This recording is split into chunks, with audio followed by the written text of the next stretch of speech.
Me gusta ser huésped, pero no tienen que tratarme con cuidado. Si tienen alguna pregunta que hacer mientras hablo, no titubeen en interrumpir, yo trataré de contestarles. Lo que quiero hacer en esta clase, ya que es de filosofía, es tratar con algunos de los juicios erróneos que yo tenía sobre el cristianismo, porque creo que los ayudará a evaluar algunas de las cosas que oyen en sus clases. Uno de los primeros juicios equivocados que me había hecho era este. Yo creía que la fe cristiana era una fe ignorante. Pero después de hacer investigaciones vi que básicamente era una fe inteligente. Jamás a un individuo se le pide que cometa suicidio intelectual al tomar una decisión por Jesucristo. Otro concepto erróneo que tenía era en el área de la historia. Tenía la idea de que la fe cristiana era una especie de fe filosófica. En otras palabras, que era una serie de ideas o conceptos en que se creía.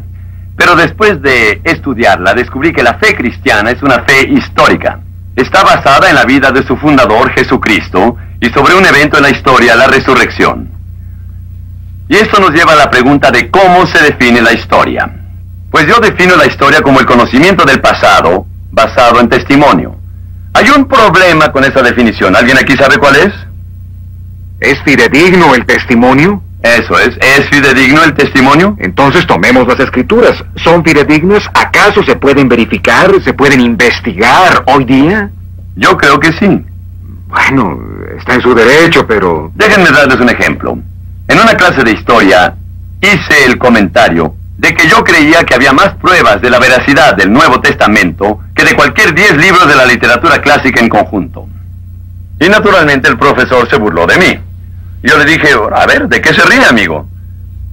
Y me contestó de la audacia de comentar en clase de historia que el Nuevo Testamento es verificable, eso es ridículo. Y verán, a mí me gusta que una persona haga un comentario como ese porque puedo hacer esta pregunta y nunca he tenido una respuesta positiva en ninguna aula. Le dije, dígame, señor, ¿qué clase de pruebas utiliza usted en cualquier obra literaria histórica para determinar su veracidad y exactitud? Y lo asombroso fue que no tenía ninguna prueba para respaldarlo. Yo le dije, señor, yo tengo 3 pruebas. Una es la prueba bibliográfica. ¿Cuál es la distancia en tiempo del manuscrito original a la copia más cercana que tenemos hoy? Comprendan que la literatura en la antigüedad se escribía en material poco durable, así que la copiaban y recopiaban. Por ejemplo, desde el tiempo en que escribió Platón al manuscrito más cercano que tenemos pasaron 1200 años. Del tiempo en que Tucídides escribió al manuscrito más cercano pasaron 1300 años. De cuando escribió Heródoto, el conocido historiador griego, hasta el primer manuscrito que tenemos pasaron 1300 años. Y desde que Aristóteles escribiera su Poética hasta la fecha del primer manuscrito pasaron 1400 años. Pero cuando se trata del Nuevo Testamento, el cristiano se puede ufanar. Por ejemplo, tenemos un manuscrito a los 100 años, los papiros John Ryland, 125 AD. Luego tenemos los papiros Chester Beatty, 155 AD. Después los papiros Bodmer II, 200 AD. Estos contienen varias porciones de las escrituras. Por lo tanto, tenemos más evidencia dentro del factor tiempo que casi cualquier 10 obras clásicas de literatura en conjunto. La otra prueba que existe es esta. ¿Cuántos manuscritos tenemos? Les diré, mientras más manuscritos se tienen, más fácil es reconstruir el original y cotejar cualquier inexactitud. Veamos las fuentes seculares. De Platón tenemos 7 manuscritos. En otras palabras, todo lo que hay en la biblioteca de esta universidad sobre Platón viene de uno de 7 manuscritos. De Tucídides 8, de Heródoto 8.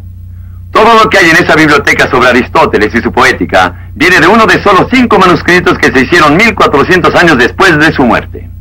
Pero cuando se trata del Nuevo Testamento, tenemos más de 14,000 copias.